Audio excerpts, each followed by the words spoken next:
Today we're going to talk about another interaction. We've seen the exchange interaction, and today we're going to look at the spin orbit interaction. And for shorthand, I would write this as SO.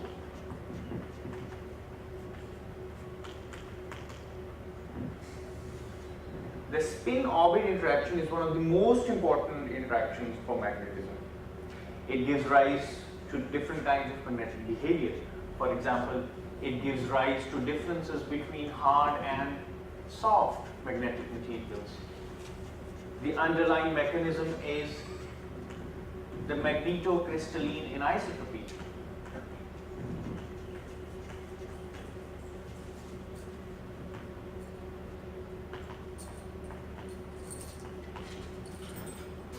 Which really means that magnetic properties are different in different directions inside a crystal. It also accounts for the spin Hall effect and most other spintronic effects. It accounts for the anomalous magnetoresistance.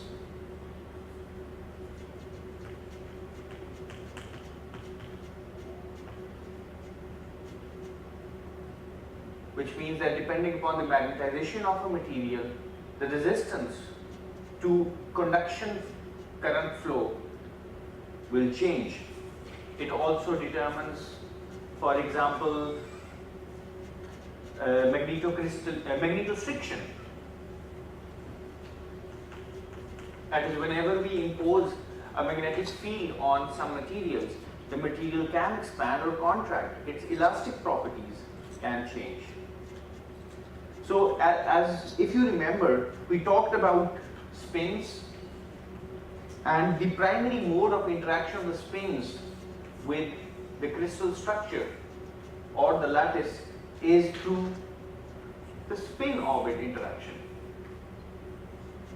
And we've already seen a semblance of the spin orbit interaction when we were discussing the Mott scattering effect, in which an electron comes towards a heavy nucleus, and when the electron comes towards the heavy nucleus, for example a gold nucleus which is positively charged, in the frame of reference of the electron, it's that the gold nucleus is rushing towards the electron, so there is a flow of positively charged current.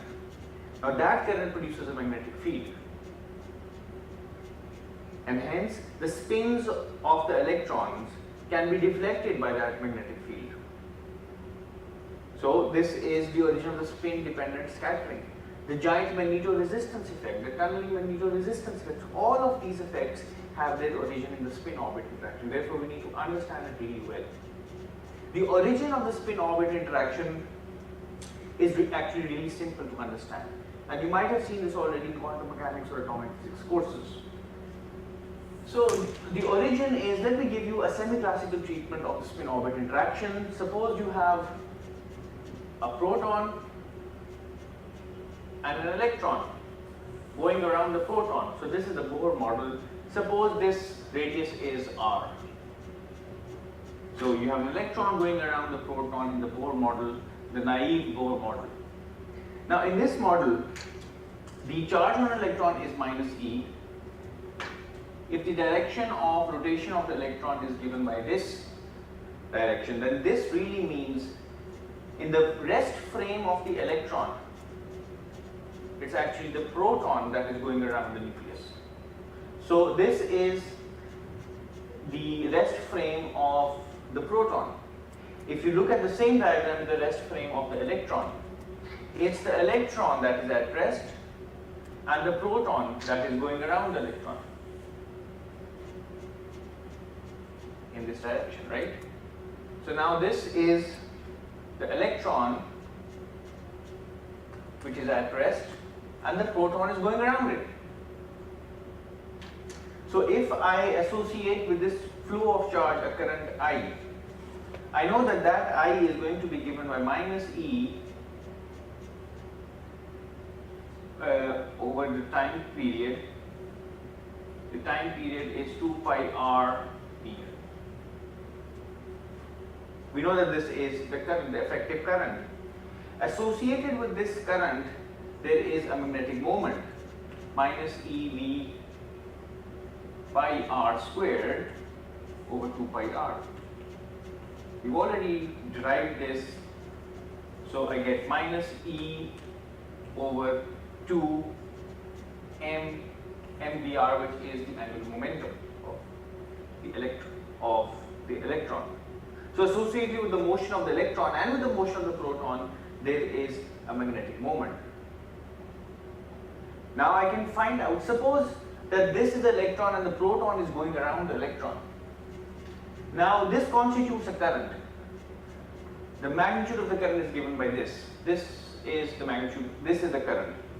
Now associated with that flowing current, there has to be a magnetic field at the position of the electron. And one can easily calculate the magnetic field.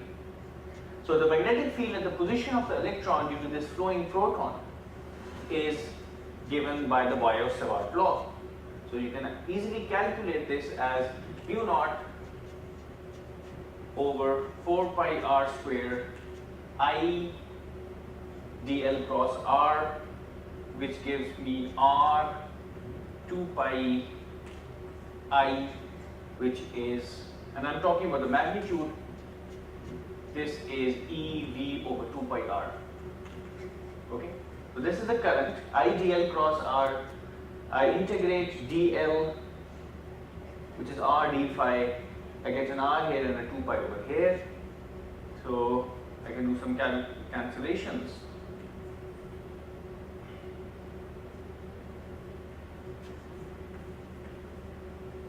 This is mu naught EV over 4 pi r squared.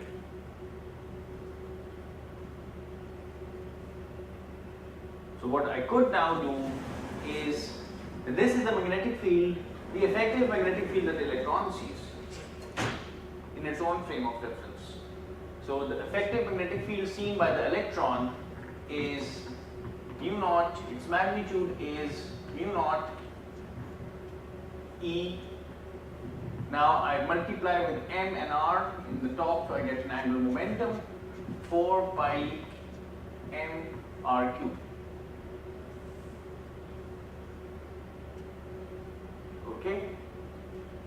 So now all of these are vectors, and I can also express them as quantum mechanical operators. The field operator is given by mu naught E over 4 pi m r cube L. Now this is the effective field seen by the electron in its own frame of reference. Now the electron has a magnetic moment, and therefore there will be an interaction of that magnetic moment with the magnetic field. And we all know that the associated Hamiltonian, which we now call the spin orbit Hamiltonian, is given by minus mu of the electron dotted with the field. Now this turns out to be minus, now mu for an electron is, for any particle, it's given by the gyromagnetic ratio and the spin, proportional to the spin, dotted with B. Now B is mu naught E 4 pi m r cube L. For an electron, the gyromagnetic ratio is simply minus E over m from our first lecture. Hence the spin orbit interaction, as we derived in this semi-classical fashion, is given by mu naught E square over 4 pi m square r cube L dotted with S.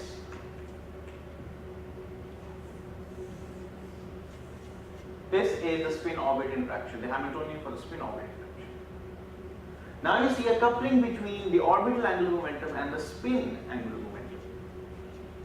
Let me just check, verify this if I have done the calculation properly.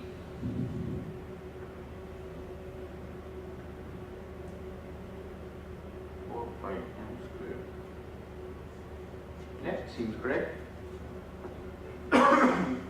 What I could do, I could also write this, replace this mu naught with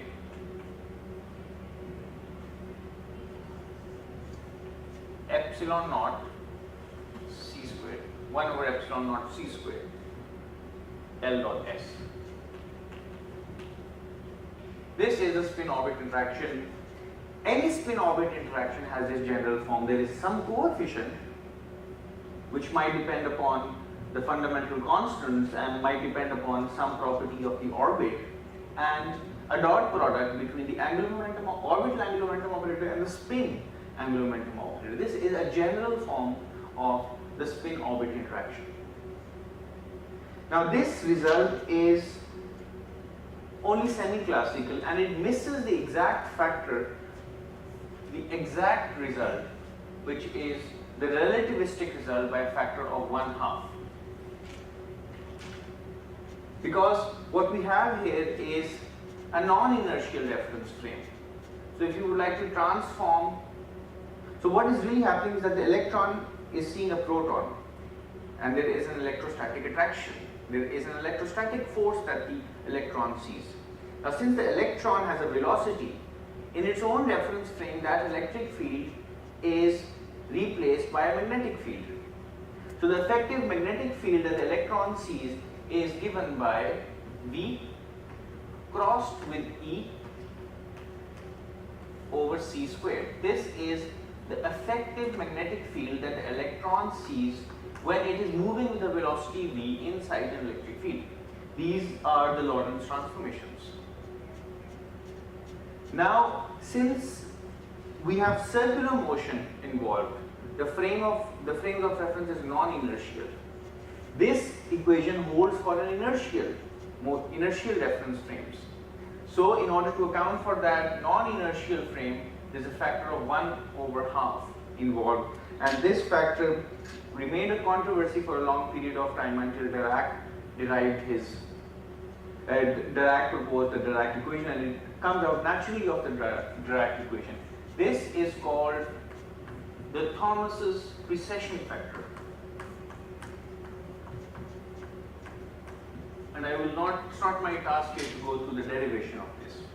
Anyway, this factor has to be corrected by this 1/2, which is Thomas's precession, which accounts for the non-inertial reference frames involved here.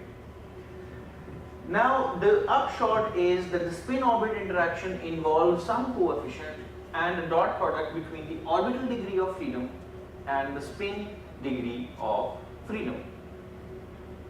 Now, we can also generalize this result. First of all, we observe that this structure over here, this coefficient over here, will have some order of magnitude. If you look at the helium atom, for example, we have the ground state of the helium atom, which corresponded to 1s, both the electrons in the 1s orbital. Then we have the singlet and the triplet states. The triplet states were lower in energy. This is the triplet manifold and this is the singlet manifold. Both of these states correspond to one electron being in 1s, the other electron being in 2s. And we derive the fact that the term symbol for this particular triplet state is 3s1. And the term symbol for this singlet state is 1s0. And this splitting is due to the exchange interaction. The next excited state, however, is more interesting. In that particular state, we have a singlet that's higher in energy and a triplet over here. Now for the triplet state, so this corresponds to 1s2p, one electron being in 1s, the other electron being in 2p. The term symbol for this triplet state is 3p, and j can take up three kinds of values.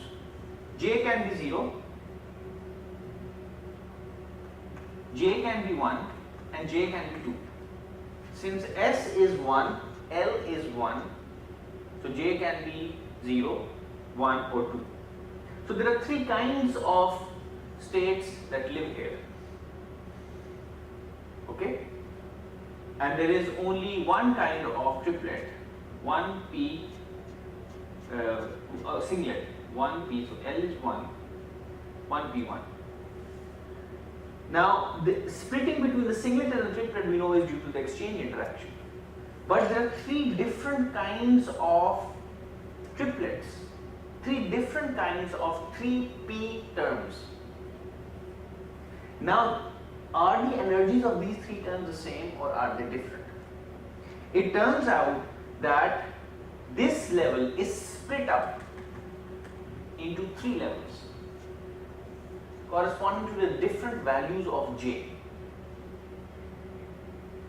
This splitting is of the order of electron volts and of the order of micro to millivolts. This level can split up further. For example, this could be 3p2, this could be 3p1 and this could be 3p0. This additional splitting is due to the spin orbit interaction.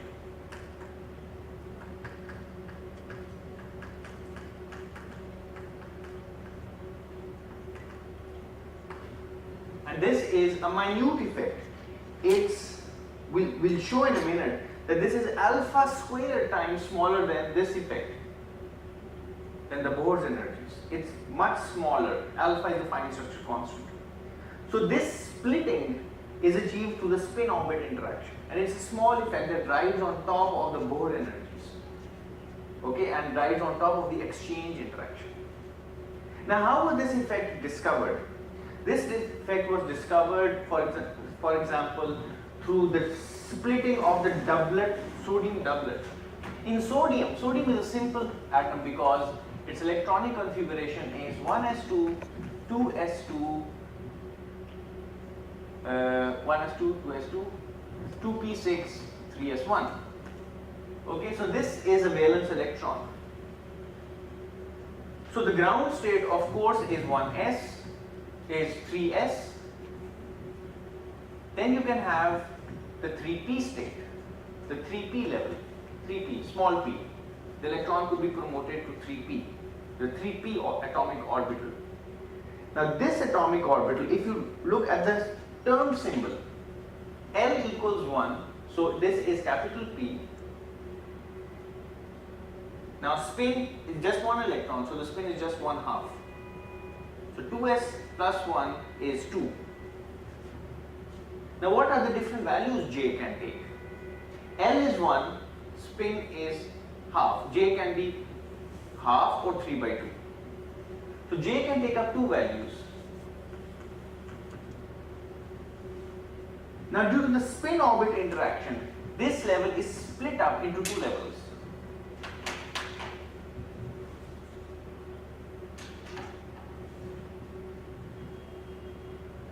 One of these levels is 2p half, the other level is 2p 3/2. Which one of these has lower energy? This is determined from Hund's rules, which we'll figure out today. Anyway, because of the spin orbit interaction, this excited state is split up into two closely spaced levels, and their separation is of the order of micro electron volts. So now if there is a transition from the excited to the ground state, and L can go from 1 to 0, this is an allowed optical transition. So one is this transition is possible, the other possible transition is this one. So you can have two possible transitions. So if you have a spectrometer and you look at the sodium line, which is in the yellow regime, you all know that because sodium gives the yellow color. If you have a fine enough resolution of your spectrometer, this line is actually split up into a doublet.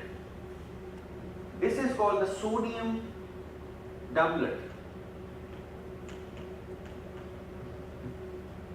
And this separation in wavelength is about 0.5 nanometers. It's a small separation in wavelengths. So this splitting of the excited state into two levels is because of the spin orbit interaction. And this splitting can actually be determined precisely, theoretically. So this was how the spin orbit interaction was first discovered. These are the early signs of the spin-orbit interaction inside atoms. And this is called the fine structure of a spectrum. The spin-orbit interaction describes the fine structure of atoms in spectroscopy. So I can add to this list the fine structure of spectra. And it's the coupling of the orbital and the spin degrees of freedom. Now let's do a more quantum mechanical calculation. So in the hyperfine interaction, what you have is you have the spin and you have the nuclear spin. In the hyperfine interaction, you have some constant A, the nuclear spin dotted with the spin of the electron. Okay, this is an even weaker effect. Okay, this is called hyperfine.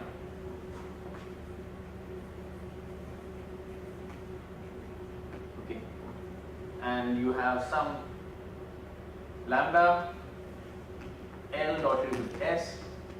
This is fine interaction or the spin orbit interaction. Okay.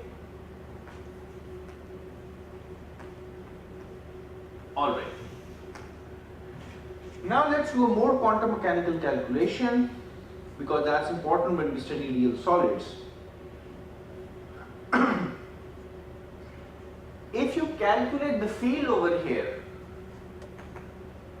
for say some normal atoms, this field can actually be really large. It could be of the order of a Tesla, 1 Tesla. These fields could be really large, especially for large atomic numbers.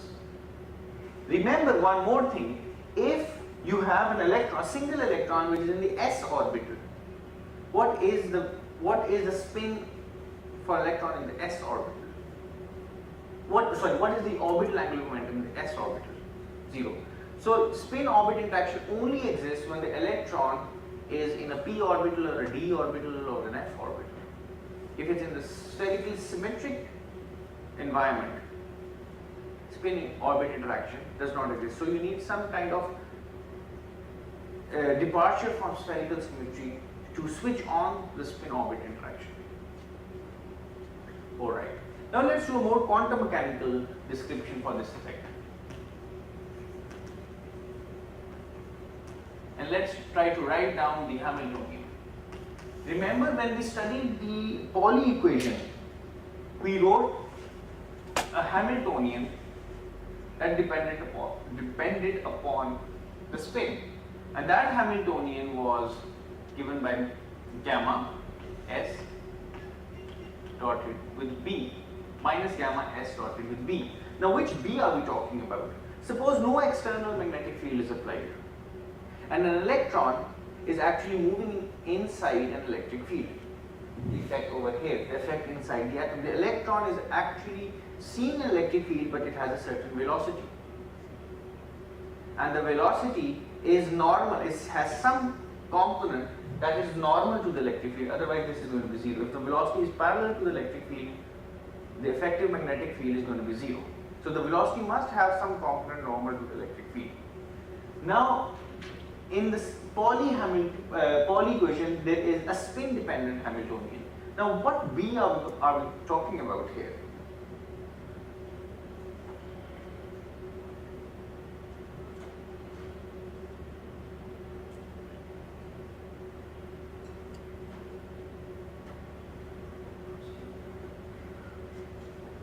There's a minus sign here which I forgot.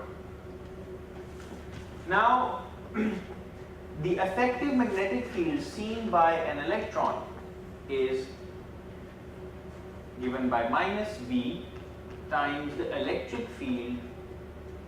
I'm writing these as vectors for the time being, over 2c squared. This 2 is the Thomas's precession factor.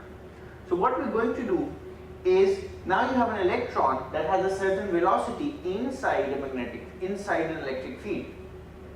In the rest frame of the electron, that appears as a magnetic field. Okay? And this is the effective magnetic field that the electron sees. So the Hamiltonian, the spin orbit interaction Hamiltonian, will be given by minus gamma times s into this. which is gamma, which is the gyromagnetic ratio, over 2c square s. Now I'm writing everything in operator form. V operator into E.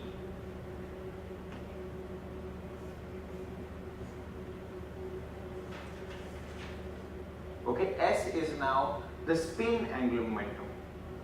Now instead of V I can write P, the momentum operator. This becomes gamma over 2c square m s dotted with momentum operator into E. Now E is given by minus the gradient operator acting on the electrostatic potential. Okay, this is the spin orbit interaction. Now suppose for the time being this is purely quantum mechanical, a quantum mechanically motivated result. Now we know that if you have a nucleus of charge Z plus Ze, what we are interested in finding out is that there is an electron inside the field of this nucleus. So the potential which the electron sees is given by Z E square over 4 pi epsilon naught R. Right? Now I can write this as R square R. Oh, sorry, over R. Ze square over 4 pi epsilon naught R. This is the potential. Now what I could do is I can find the gradient of this. Now if I have the del operator act on this scalar potential,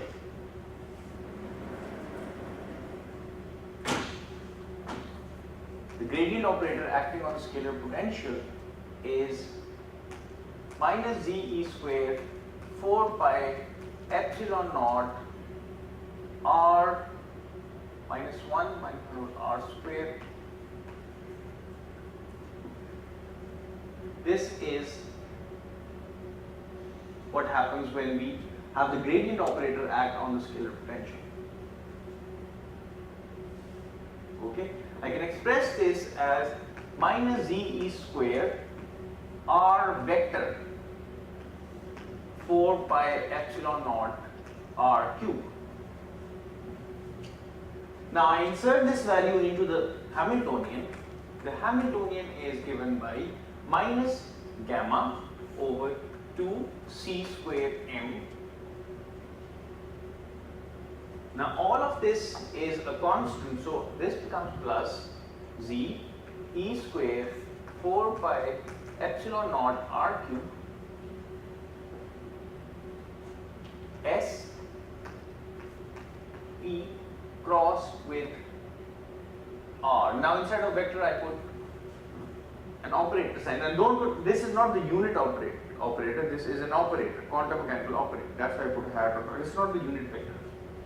Now what is P cross R?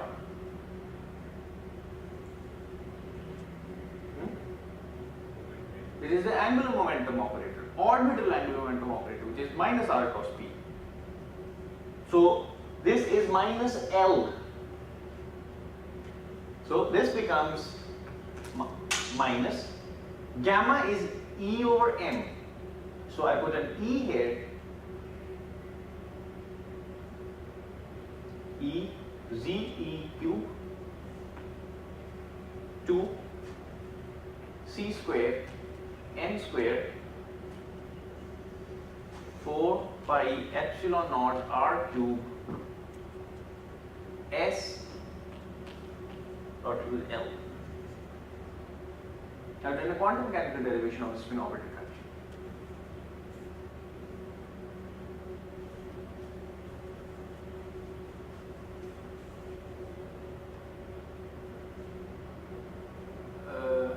This is not E, this is Z E. This should not be E square, this is a potential, it's E. Z times, there are Z protons, so this is ZE, sorry about that. This is ZE, not ZE square. I'm not talking about the energies, I'm talking about the potential, ZE. ZE, now I get a ZE square here. So this is minus ZE square over 8 pi epsilon naught n square C square R cube S dot equal to L.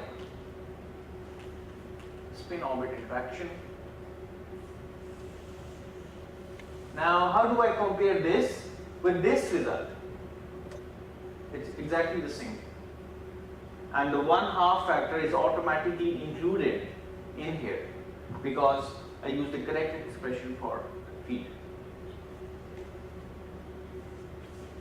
Okay? So now I've derived the spin orbit interaction quantum mechanically. Once again, what I get is a coefficient and S dotted with L.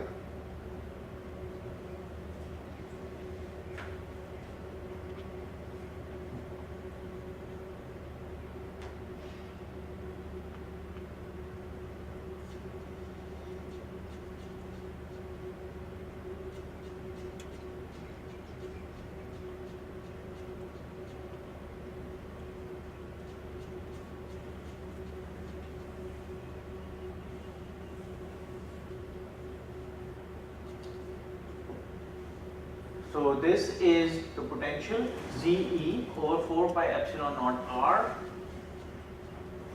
Del phi is this. So I have this is phi. This is del of phi. It's negative. Now I can put that in there. Now there's a minus sign over here, but that minus sign, okay, there's a minus sign already in here. Okay, there's a minus sign already in here. Gamma is minus E over M. So both of these minus signs become positive, but del phi is this thing over here. So this is negative.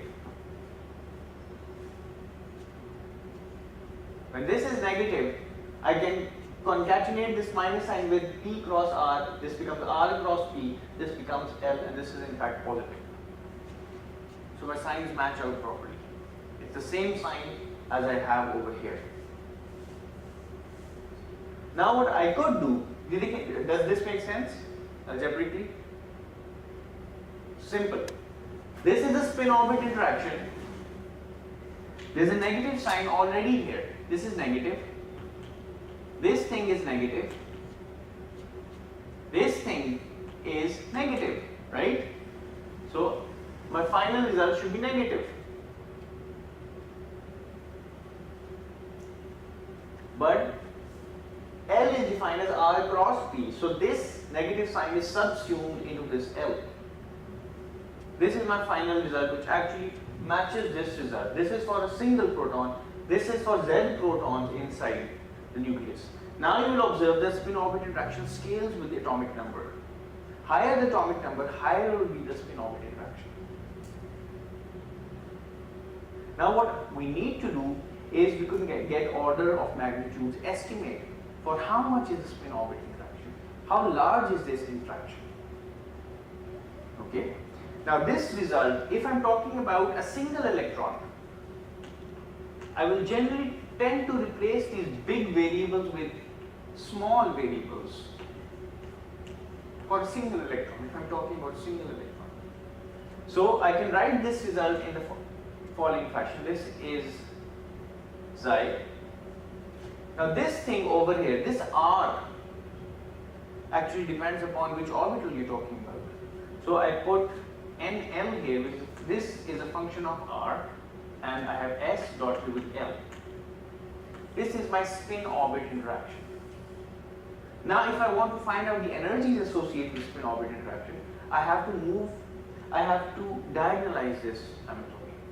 For that I need to know what are the eigenstates of this operator, S dot with L.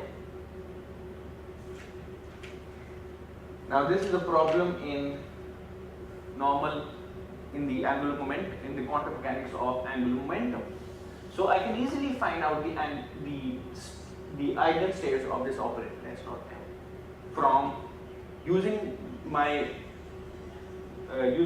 knowledge that J, which is S plus L. Now I am using small variables for the angular momentum operators because I am talking about a single electron. Now J equals S plus L. If I have J squared is S plus L squared, which is S squared plus L squared plus 2 times L dotted with S, which means that L dotted with S is 1/2 J squared minus L squared minus S squared. Now immediately I can notice that the good quantum numbers are J, L and S, and the eigenstates are simply the states in the coupled basis, which are defined by J, Mj, the quantum number J, Mj, L and S. These are the this is the label for the quantum state. When J square acts on this state, I get H bar square J into J plus 1. When L square acts on this, I get H bar square L into L plus 1. When S square acts on this, I get H bar square S into S plus 1. So this is what are called the coupled basis states, in which L and S are good quantum numbers and J is a good quantum number. But the Z components of L and S are not good quantum numbers. If you would like to make a nice diagram for this, you have an angular momentum operator L. Now this is a vector. L is added to the vector S to form the vector J.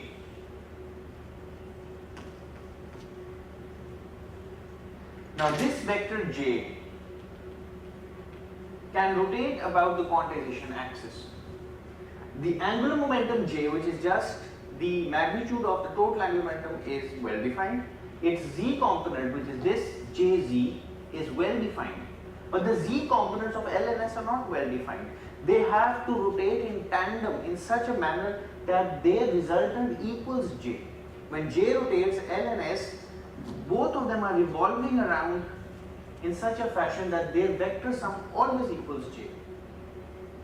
Their Z component is constantly changing, and the average of the Z component is 0. So the good quantum numbers are the total angular momentums L, S and J. Okay? So now we have figured out what the good quantum numbers are, we figured out what the eigenstates of S dot L are.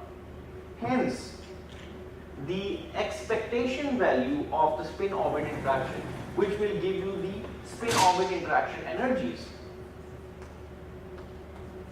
This is simply J, Mj, L, Ml, the expectation value of S dotted with L with this factor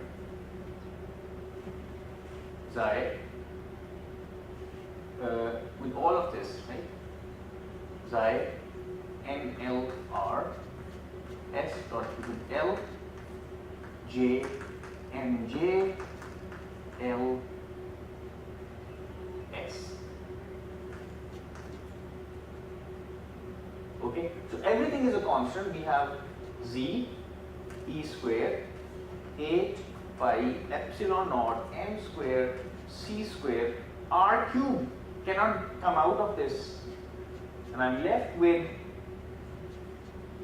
I have J, Mj, L, S, 1 over r cube, S dotted with L. Now S dotted with L is defined as this. So S, I can bring out this 1/2, and I can write S dotted with L as J square minus L square minus S square. All of this is acting on J, Mj, L, S. Now this is a spatial variable, these are angular momentum operators. Okay? So what we could do is we could separate, and these are angular momentum states. So what we actually need to do, if we are in the nth orbital, we need to find out the expectation value of 1 over r cube in the nth orbital, and we will have z e square over 16 pi epsilon naught n square c squared. Now this operator acts on this, and this is an eigenstate of all of this with eigenvalues h bar square.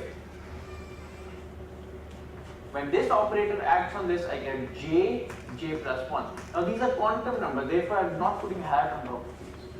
Minus l plus 1 minus s into s plus 1. Since I'm over a single electron, I get 3 over 4 here. S is 1 half.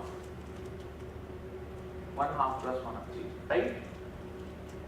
So these are my interaction energies, and these are also the first order corrections. What I've done is I put this Hamiltonian in its own eigenbasis, so it becomes diagonal. So I'm using degenerate perturbation theory here. Now these are the energies that these are the energy corrections to states with different values of j, l, and s. Different j's, different l's will give you different energies. This is the origin of the spin orbit interaction, and I can actually find this out. This is easy to find out from basic atomic structure, something that we learn in basic quantum mechanics.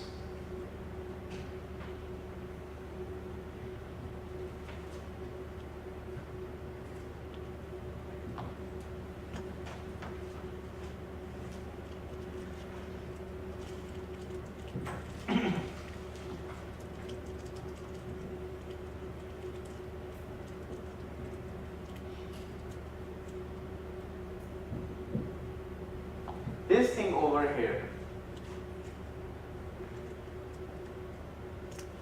equals 1 over a naught cube. A naught is the Bohr radius, n cube L plus half, L plus 1.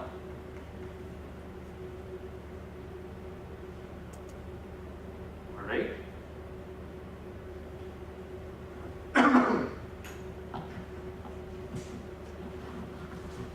And this is being multiplied with z e square h bar square over 16 pi epsilon naught n square c square into this factor over here, j plus 1 minus L plus 1 minus 3 by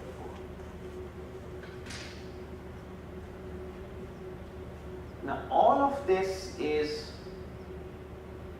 quite straightforward. Let me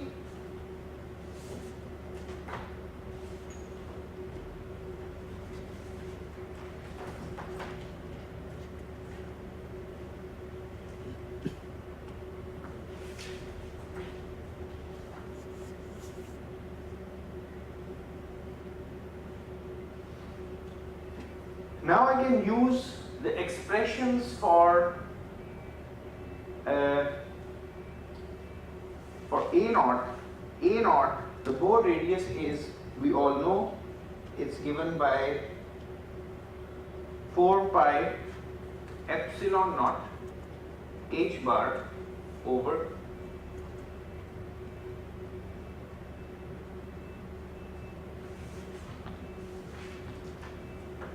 m e square, which is, I put a c here,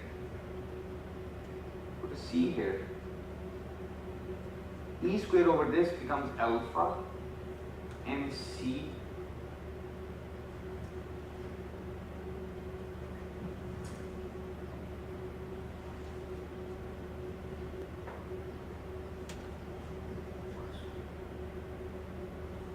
e square.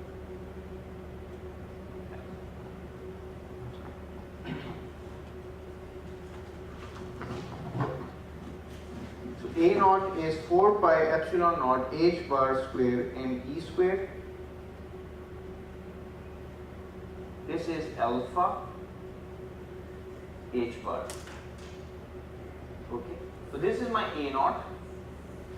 My alpha is defined as you know, e square over 4 pi epsilon naught h bar c. This is my A naught. I insert all of these values in here. Simple algebra. Final result that I get is the following. All of this equals Z over 2, the atomic number alpha 4 mc squared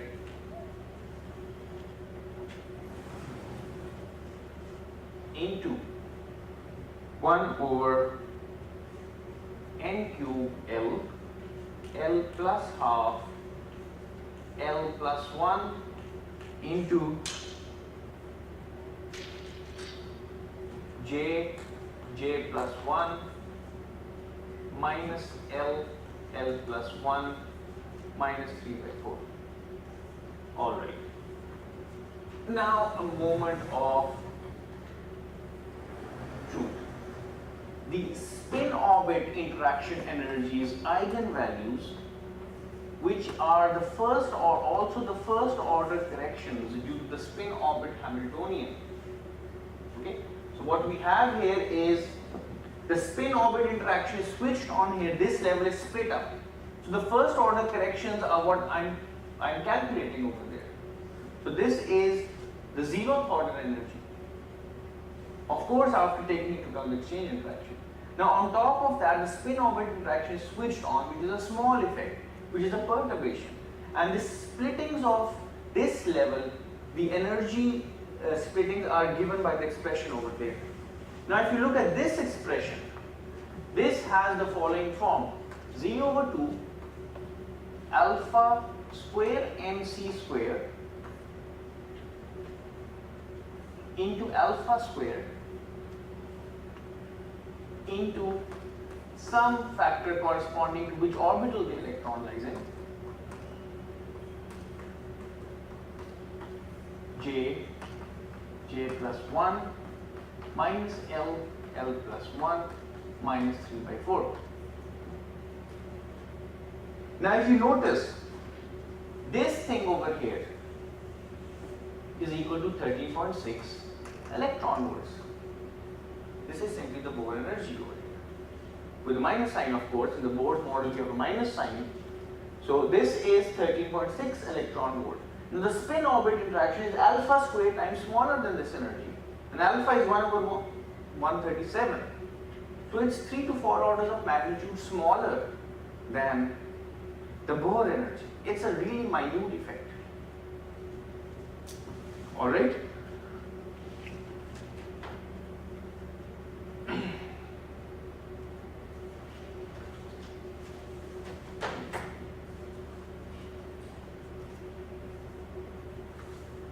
Any questions?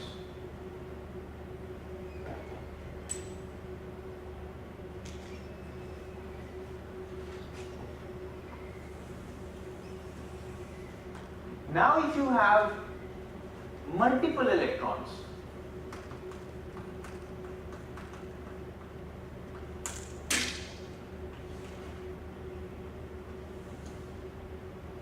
each electron has its own L and its own S, right? Now what's going to happen is, in one kind of coupling scheme, all kinds of L's, now this is a quantum number, this is an operator with quantum number with eigenvalue Li. The quantum number associated with this operator is Li. Now what you could do is you could sum up over all the i's for the electron to give you a total orbital angular momentum for the entire atom, which is composed of many electrons. And then you could also sum up over all the spins of the electrons to obtain a total spin for the entire atom.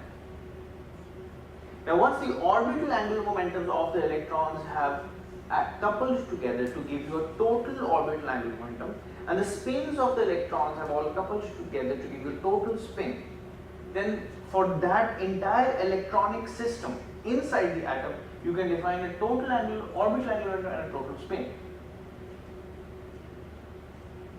This kind of coupling is called the LS coupling,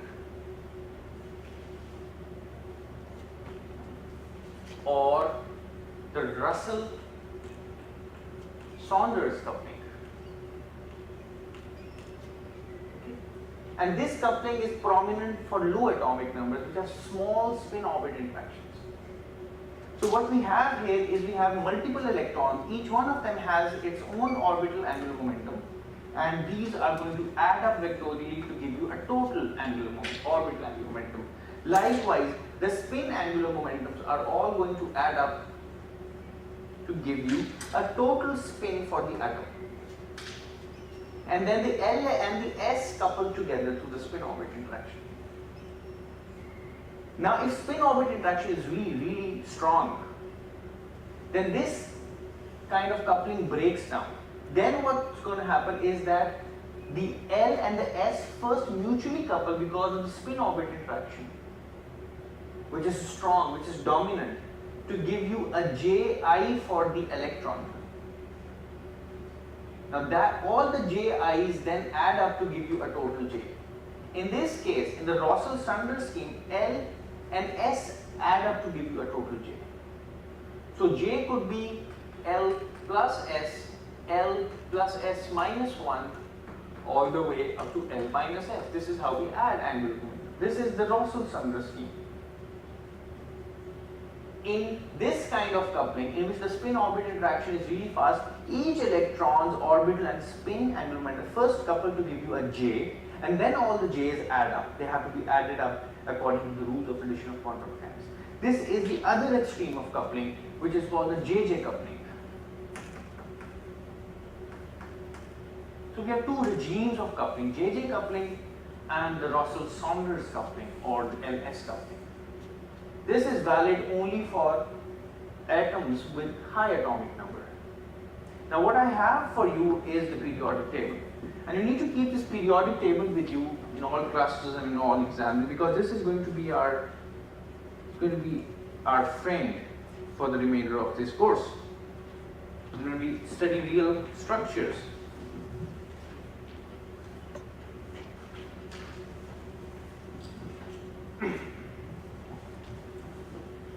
Now if you look at this periodic table,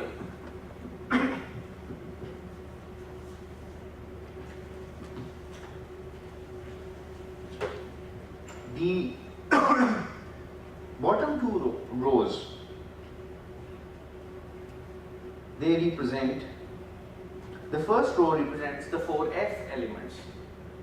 These are called the lanthanides or rare earths. The bottom row represents the actinides.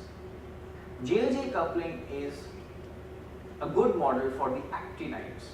For the rare earths, LS coupling describes the behavior quite well. And if you look at period number 4, which starts from potassium, atomic number 19, and you look at atomic number 21, this is scandium. All the way from scandium to zinc, you have what are called the 3D elements, or the transition metals. Now it happens that the 3D elements, starting from scandium to zinc, and the rare earths are the most important elements as far as magnetism is concerned. Right now we're looking at isolated atoms or isolated ions. So now we've developed our understanding of the spin orbit interaction. We would like to find out what is the ground state of an ion. Now if you look at the values of L and S and you combine L and S, J can take up a range of values. Okay. Now which of these represents the lowest energy state? While looking at the helium atom, we've already figured out that the lowest energy state is the triplet state. For sodium, I've already drawn over here that this level with J equals half is the lowest energy state. Now, which one of these is the lower energy states? We have to figure that out. Okay. Another thing that you might notice over here is that all of this is positive. All of this is positive, but this term can be positive or negative. So you can define a center of gravity for the multiplet, and with respect to that center of gravity, energies can be shifted up or they can be shifted down when talking about single electrons, right? This can be positive or negative depending upon the value of J and L. Okay. For a multi-electron system, the spin-orbit interaction likewise can be defined by some constant gamma L dotted with S. Since these are in units of h bar, I can just put an h bar squared here, so that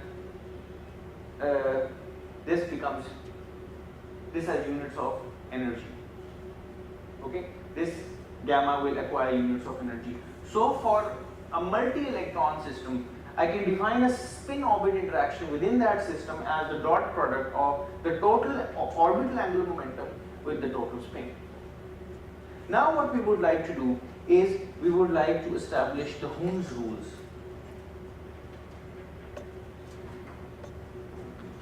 And what are we trying to do with the Hund's rules?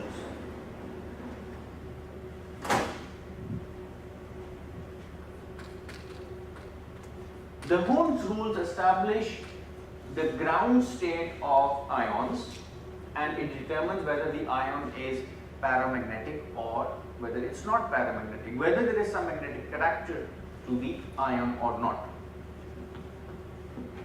Now if you look at your periodic table, let's consider first of all scandium. Scandium, atomic number 21. Now if you look at scandium and you look at its electronic configuration, it's 1s2, 2s2, 2p6, 3s2, 3p6, 4s2, 3d1.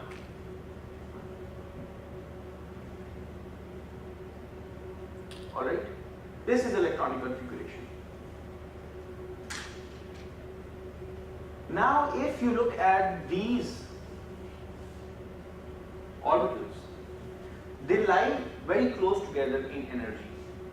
So if two electrons, so what's going to happen is that it's possible that these orbitals intermix because the region that they occupy in space is very close together.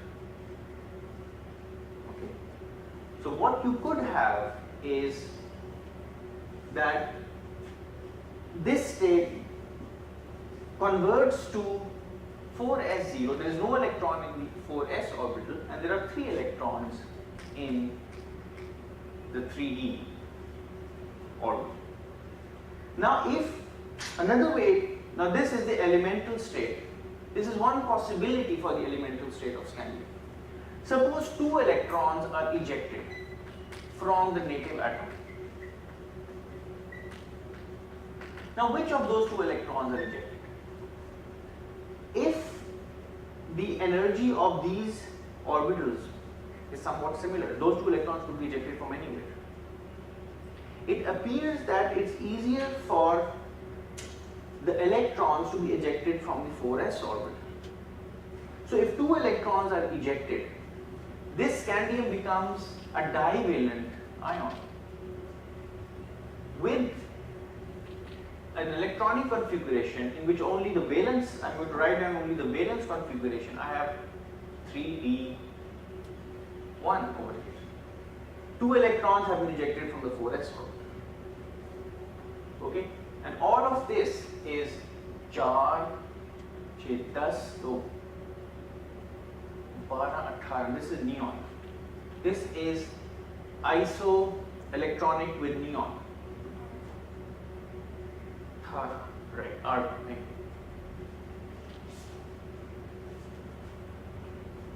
Now scandium 2 plus ion, a divalent ion, we would like to find out whether it's magnetic or not. So it's a salt of scandium. Say I can have scandium chloride, a molten salt of scandium or scandium chloride dissolved in solution. Now the electronic configuration of this ion is 3d1. Now what is the term symbol, what's the orbital angular momentum, what's the spin of this ion, what's the J for this ion? Okay, this is what we need to find out. And Hund's rule establishes empirical rules which are generally true, not always true, but generally true. The first rule is maximize S.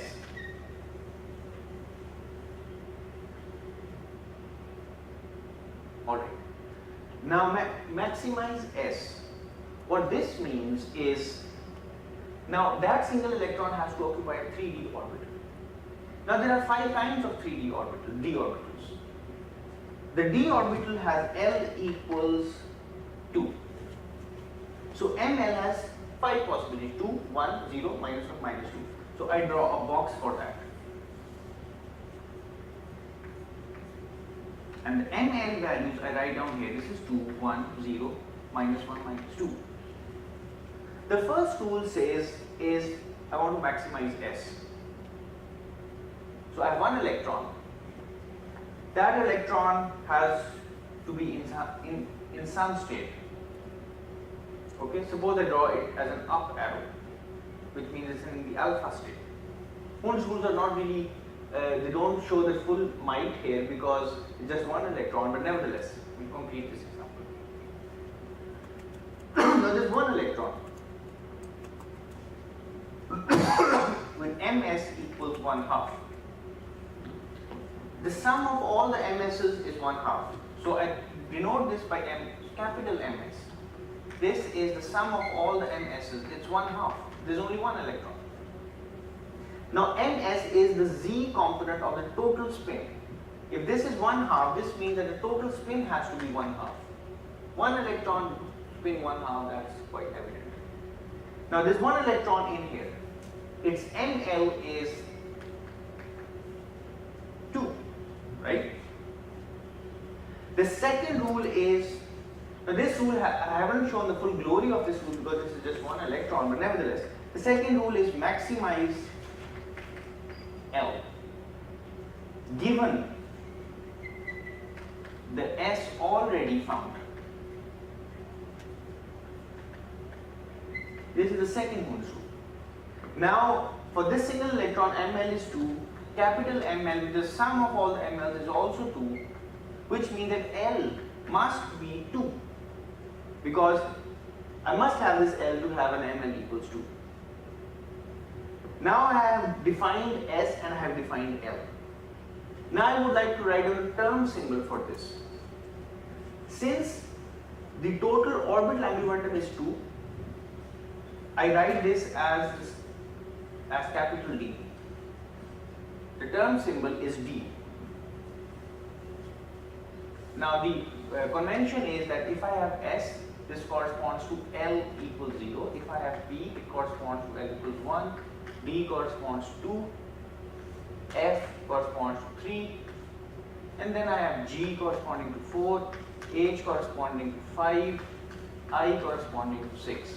And probably this is where it would, this is the maximum it would go. Now these labeling schemes come from history. Short, principal, diffuse, fundamental. And these are just what comes after F. Okay.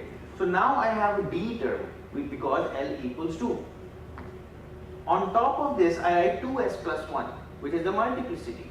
Now S is half, this becomes 2. 2 into half plus 1 is 2. Now I need to find out the value of J. Now J can take up all values from L plus S all the way down to L minus S magnitude. Now up till here we have not invoked the spin orbit interaction. The third rule invokes the spin orbit interaction. And it says that if the electron is less than half full, that is the number of electrons is less than, how many electrons can go into here?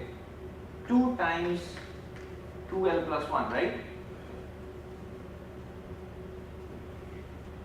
If the number of electrons is less than this number, which means this orbital is less than half full, remember that the d orbital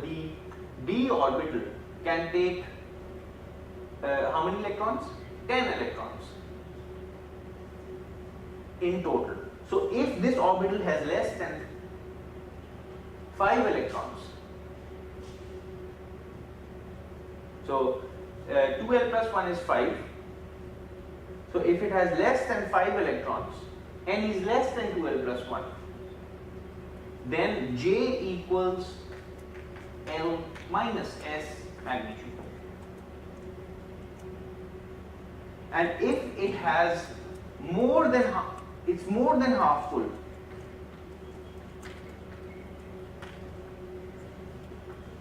which means Ne is greater than 2l plus 1, then J equals L plus S.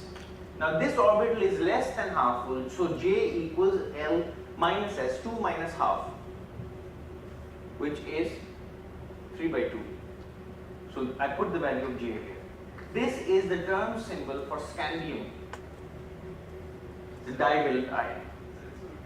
कौन सा वाला? J पे ये, were you able to figure this out? S आ गया, L आ गया. अब देख, we have to write a symbol. What we need to do, we need to show what's the value of L, we need to show what's the value of S, and we need to show what's the value of J. Now L is 2. So for L equals 2, we write the symbol capital D. This capital D is showing the total orbital angular momentum of the electronic system inside the ion. Now we need to denote the multiplicity, which is 2s times 2s plus 1. S is half, 2 times this is 1, plus 1 is 2. This is the multiplicity. This represents the value of J. J equals L minus S magnitude, because the orbital is less than half full.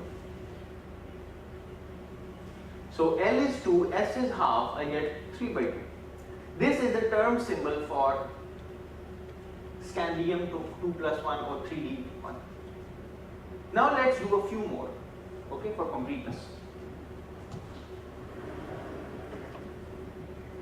If I write down the first, the particular transition metals, I have scandium. Scandium के बाद क्या है? Titanium, vanadium, chromium, manganese, iron, cobalt, nickel, copper, zinc. Okay. Now let's talk about, say,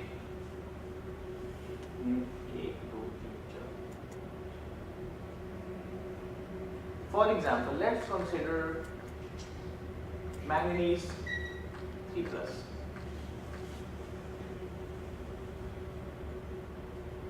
So what's the configuration of manganese 3 plus?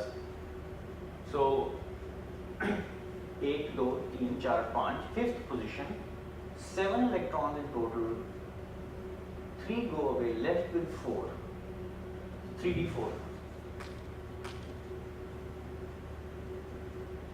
So if I take into account the 4s electrons, there are 2 of them, 2, 3, 4, 5, 6, 7. 7 in total, 3 go away, I'm left with 4 electrons. This is 3d4. I would like to find out use Hund's rule to find out the angular momentums for this ion. So once again, it's a d orbital. ML is 2, 1, 0, minus 1, minus 2. Now I have 4 electrons. I have to fill 4 electrons into these levels somehow. The first rule is maximize S. Maximize S means that the spins would like to be parallel. If they are anti-parallel, S will be 0. S will cancel out one another. Now if these spins have to be parallel, they have to go into different, they have to have different values of ml, otherwise Pauli exclusion principle will be violated. So 4 electrons go into different subshells like this, and they maximize their S. I can also think, okay, let's put 2 electrons here, 2 electrons here, but then S is, they have to be anti-parallel to one another to satisfy Pauli exclusion principle. Because then these electrons will have the same set for 3 quantum numbers, the 4th quantum number has to be different, but that minimizes S. So you would like to maximize S, you would like to put these spins in different place holders and keep them parallel. Now S, if I look at MS, sum of all the MS's, it's 4 times half, this is 2. This is capital MS, which means S has to be equal to 2. So S is now equal to 2 for this state. Now the sum of all the ML's, the second Hund's rule is maximize L. So I start off from the maximum value of ML. So now if I add the ML, this is 2 jama 1 manfi 1, this is 2, ML is 2, this is capital ML, the sum of all the ML's for the electrons. Which means that my L, capital L must be equal to 2. Because this L will have an azimuthal projection which is equal to its maximum value. Now I have established S and I have established L. J is once again established by the third Hund's rule. Now it's less than half full, so J is L minus S. J turns out to be 0. So now I can establish the term symbols. L is 2. Once again I have a D term, capital D. S is 2. Now S is 2 means I put a 5 here. 2 times 2 plus 1. J is 0.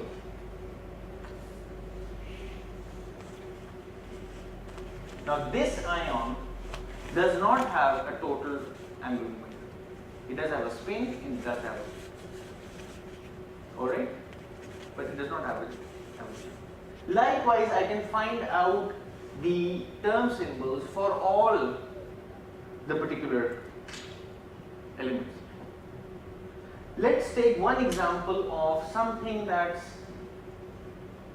say over here, nickel. Let's talk about nickel 2 plus. A nickel 2 plus would mean 1, 2, 3, 4, 5, 6, 7, 8. 3d8. Because the 2 electrons have gone away from the 4s orbital. 3d8.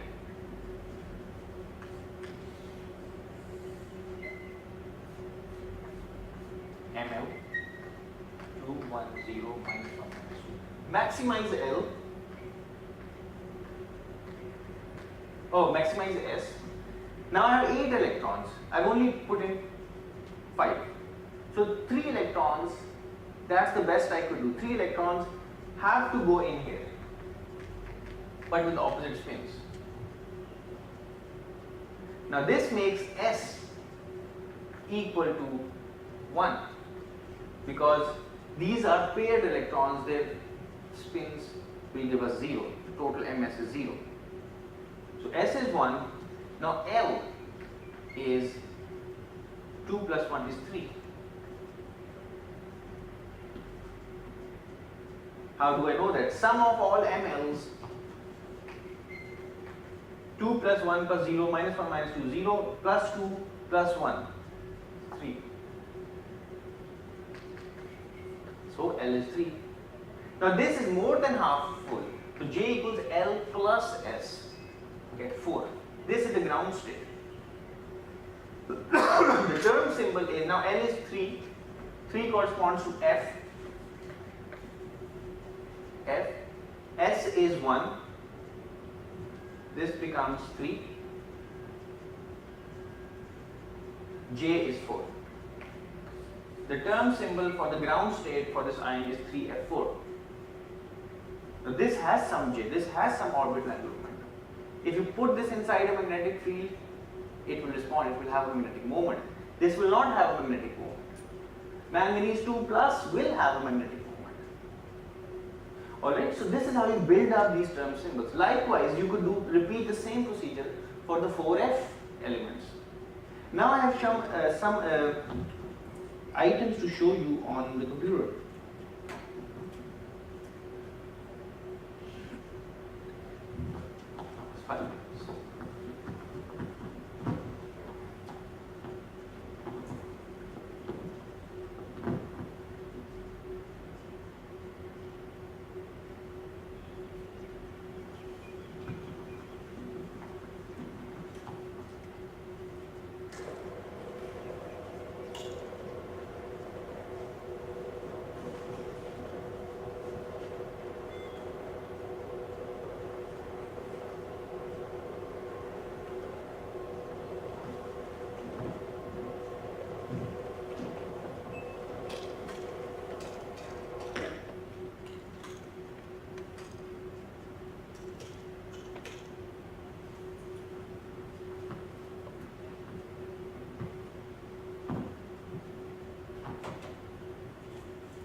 Alright, first of all, this is the periodic table. Okay? Let me find a pointer. Pointer this. So these are the lanthanides or the rare earths. Cerium will be 4F1. See, all the cerium 3 plus ion. Most of these ions here form trivalent cations. Okay? They come with a valency 3 plus. These ones. These are the lanthanides important for magnetism. Likewise, this row is important for magnetism. And we found out the term symbols for some of these, and we can likewise find out the term symbols for all of these. If I give you the ionic configuration, or the valency of the ion, or I give you the electronic configuration, you can find out the term symbols. You can find out what is the total orbital angular momentum, what is the spin, and what's the J. If J is non-zero, the ion is going to be magnetic. Alright. But there are the non-magnetic ions which also play an important role. For example, oxygen. And if I somehow this is not appearing to be very nice over here. Now, this is a graph of L and S for the 3D transition metal elements. This is the value of L, this one with the dots. Now you will observe that if you are in the middle of the group, of the 3D group, that is you are at position 3D5, half of the orbital is filled. And half of that orbital is filled, L must be 0. Because all the mLs adds to give you 0. You have plus and negative mLs and they all add to give you 0. However, the spin is maximized because all 5 electrons have spins that are parallel to one another. So the spin is maximized. Okay, this is spin, this is L. L is maximized at the 1/4 and the 3/4 spacing as you go along the period. So this is for the 3D elements. This is the behavior for the 3D elements. This is the behavior for the 4F elements. You don't have a 3F, you have a 4F series, which is lanthanides. This is the behavior for the 4F series. For the 4F series, you will observe that the S goes up to maximum at the middle of the period at gadolinium and then it drops. L and S have this maxima at the 1/4 along the period and 3/4 along the period.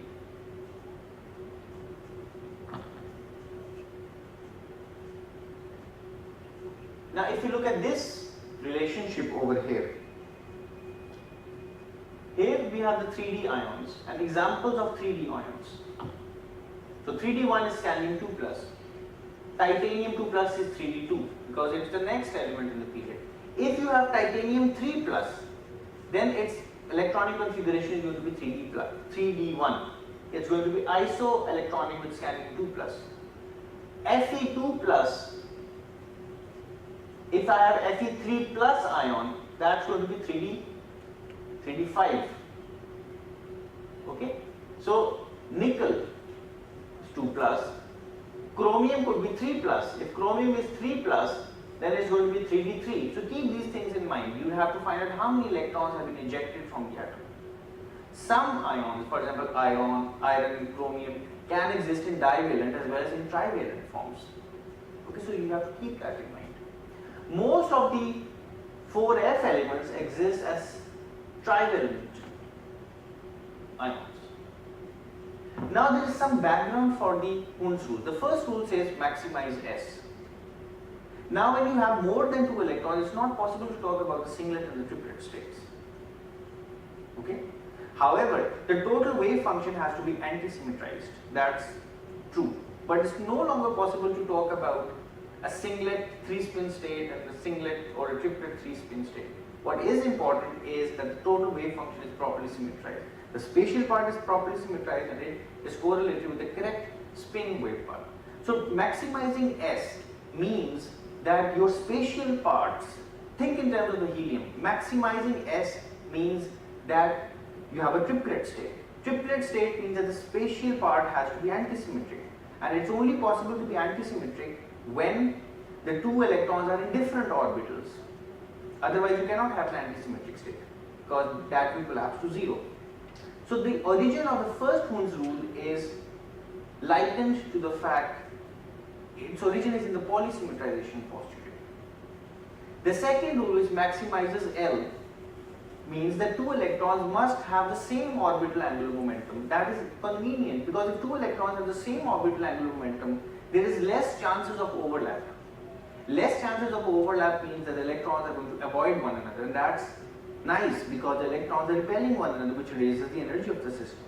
The third rule, which is finding the proper value of J, has its origin in the fact that this spin orbit coupling constant, which is the constant over here, is positive for the beginning of the period up to half filled atomic orbitals. The value of lambda is positive, and beyond that it becomes negative. So when this is positive, this energy is lowered when L and S are anti-parallel to one another, which means that J equals L minus S. And when this lambda is negative, this energy is lowered when L and S are parallel to one another, which means J equals L plus S. So the origin of the third Hund's rule lies in the spin orbit interaction. The spin orbit interaction determines the value of J.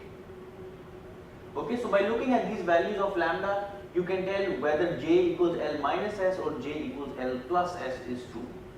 The next slide I would like to show you is the following.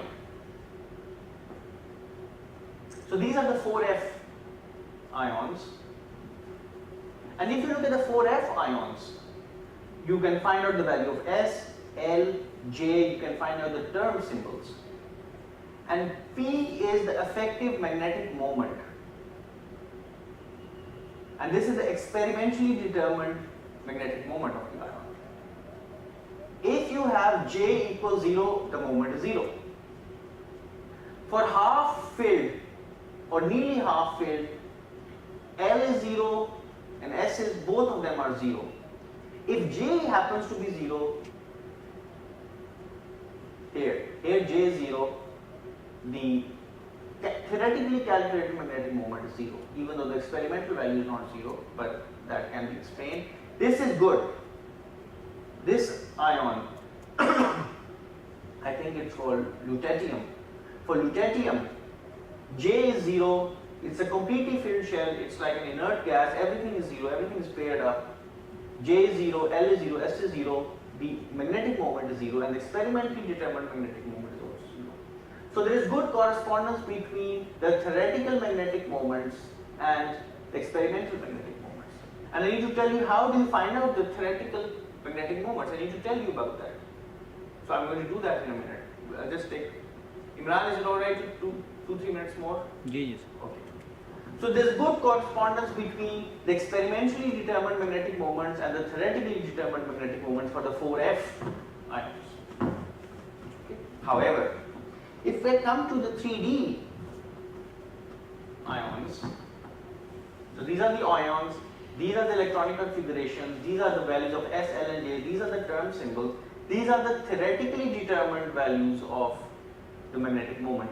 The experimental determined values are quite different from, you see, this is 1.55, this is 1.70, 1.60, 2.61. The experimentally determined values are quite different. So there is large experimental discrepancy from the theoretically determined values. However, if I assume L to be 0, if this L is not these numbers, it's 0 and J equals S, then this is the magnetic moment, and these magnetic moments match well with the experimentally determined values for the 3D elements, which means that L somehow is turning out to be 0, it's quenched, and we'll explain that when we talk about crystal fields. Why do 4F why does the 4F orbital ions give you good correspondence with the experimental result? If you look at the 4F wave function, the radial probability distribution, 4F is this distribution over here, 4, 3. Okay.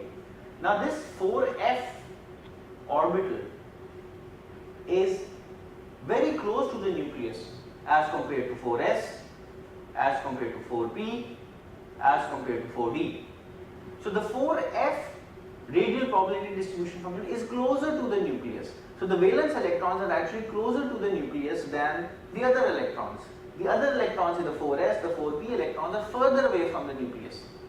Therefore the 4F electrons are shielded quite well from the effects of the crystal structure. They do not see the crystal field, and the spin orbit interaction determines the value of J to a very good approximation. So the 4F elements are snugly, they are isolated from the effects of the crystal field. I'm going to tell you what the crystal field is. So the Hund's rules work very well for the 4F ions, but they don't work really well for the 3D ions, because the 3D ions, which represent this orbital 3, 2, they're not really close to the nucleus as compared to 3S and 3P. Both of them occupy almost the same region. There's a large probability density for the 3D orbital, which is overlapping with the 3S and 3P orbitals. Now, one last thing I would like to talk for in the last 2 or 3 minutes just about the effective magnetic moment. Now, this is something that we've already seen. Sorry for being over time, but I really have to finish this.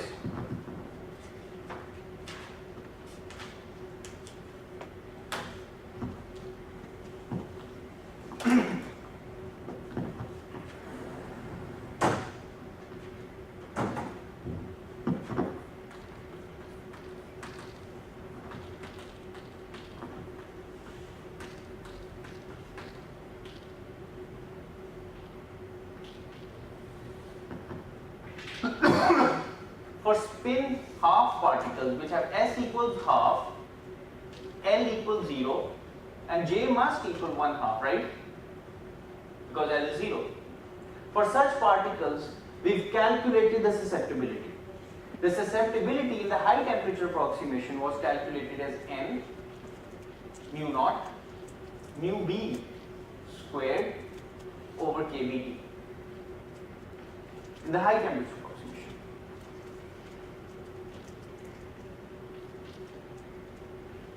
Okay, this comes out from the expression for the magnetization of these spin half particles. Now, if you have spin J particles, some J particles, spin J, the susceptibility in the high temperature approximation, this was a homework problem, turned out to be N mu naught some mu effective squared over 3 kBt.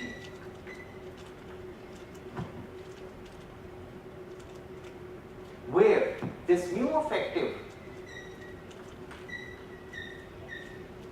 equals mu b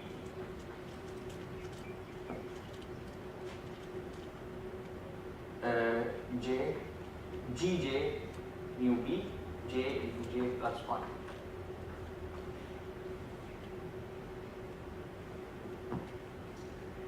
This is also the high temperature approximation for arbitrary j. So this is how you determine the magnetic moment of ions given with a certain j. If inside this value you put j equals half and Gj for a single electron is 2, so you put 2 times mu b times half into 3 by 2 is under root 3 by 2. Okay, this is mu. If you put j equals half and Gj equals 2, you get this. This is under root 3 mu b. You square this, you get 3 mu b squared. So you put 3 mu b square here, this 3 goes away, you recover this formula. So this is the correct formula, this thing, in the high temperature approximation for paramagnetic ions, each one of them with a total or angular momentum of j. Okay, so this thing should predict what the magnetic moment of an ion is and whether it's magnetic or not. It depends upon j and it also depends upon Gj. And this is something that you've already calculated as a homework problem, Appendix C of Blunder's book. So this depends upon L, S and J. You've already calculated this. From this you can predict what the magnetic moment of an ion is.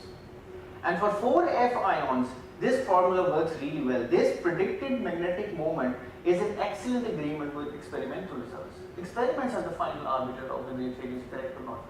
But they don't work well for the 3D elements. For the 3D elements, if you replace Gj with 2 and J with S, then the effective magnetic moment is in good correspondence with experimental results, which means that L somehow is turning out to be 0 in those 3D elements. We say that the orbital angular momentum is quenched, and this is a really important effect, and we'll have more to say about this in subsequent lectures.